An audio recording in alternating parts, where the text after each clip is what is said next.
اعوذ باللہ من الشیطان الرجیم بسم اللہ الرحمن الرحیم اللہم صلی وسلم مبارک علی سیدنا محمد وعلی آل محمد۔ ایک ہو مسلم حرم کی پاسبانی کے لیے نیل کے ساحل سے لے کر تاب خاک کاشغر۔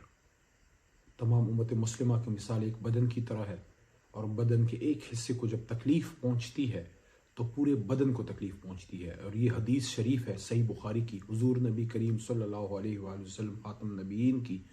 اور اسی وجہ سے آپ دیکھیے کہ جب فلسطین میں ظلم ہوتا ہے، جب کشمیر میں ظلم ہوتا ہے، دنیا میں کہیں بھی مسلمان سے ظلم ہوتا ہے تو ہم یہاں بیٹھ کے اس کی تکلیف محسوس کرتے ہیں۔ افطاری کے وقت، سحری کے وقت ہمیں یاد آتا ہے کہ فلسطین میں کیا ظلم ہو رہا ہے۔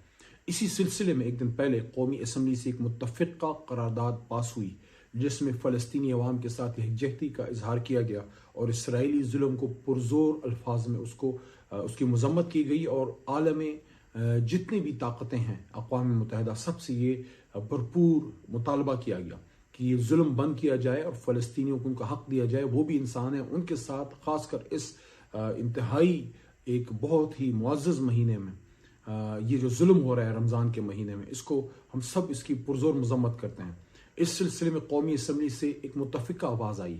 کچھ دوستوں کو شاید کم معلومات کی بنا پہ کوئی یہ بات کی گئی کہ شاید تحریک انصاف کی طرف سے ایک دو ممبران نے اس کی مخالفت کی۔ ایسی کوئی بات نہیں ہے۔ جب یہ قرارداد پیش کی جا رہی تھی، حکومتی بینچ سے تجویز آئی تو اپوزیشن کی طرف سے میں نے، علی محمد نے اور ہمارے چیف عامر ڈوگر نے اور دوستوں نے، باقاعدہ ہمارے اس پہ دستخط موجود ہیں جو قومی اسمبلی کے ریکارڈ سے چیک کیا جا سکتا ہے۔ اور جب یہ پٹ ہوئی تو ہمارے اسپیکر جناب سابق اسپیکر اسد قیصر نے کھڑے ہو کے تجویز دی کہ اس کو حکومتی بینچز یا پیپلز پارٹی کی طرف سے نہیں، پورے ایوان کی طرف سے متفقہ قرارداد ہمیں بنانا چاہیے۔ اور اس کے بعد جب یہ متفقہ طور پہ پیش ہوئی تو سب نے اس کو بیک زبان اس کو پاس کیا، اور قومی اسمبلی پاکستان سے ایک مضبوط اور توانا آواز گئی کہ پورے پاکستانی قوم اپنے فلسطینی برادری کے ساتھ ہے۔ اس سلسلے میں یہ کہنا چاہوں گا کہ ان چیزوں پہ سیاست نہیں ہونی چاہیے۔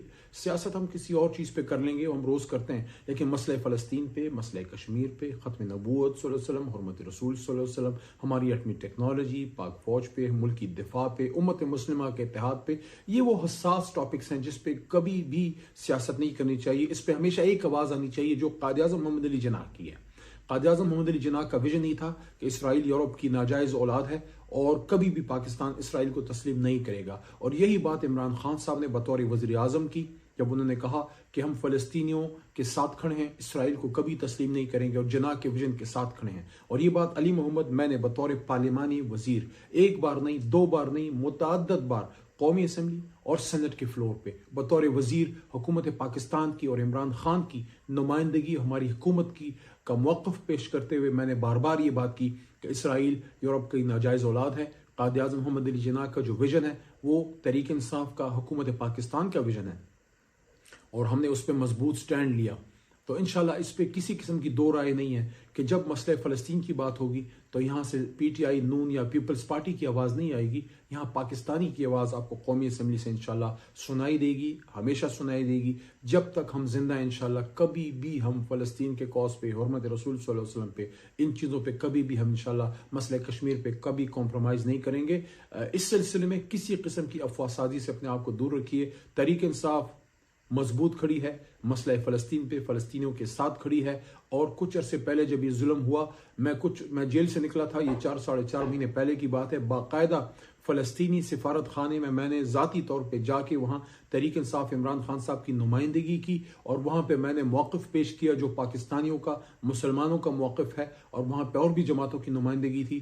تو ہم ہمیشہ فلسطینی کاز پہ فلسطینیوں کے ساتھ کھڑے رہے ہیں، کسی قسم کی شک و شبے میں پڑنے کی کوئی ضرورت نہیں ہے۔ پاکستان زندہ باد، فلسطینی عوام، مسئلہ فلسطین بھی، فلسطینی شہادتیں، ان کا کاز، امت مسلمہ پائندہ باد۔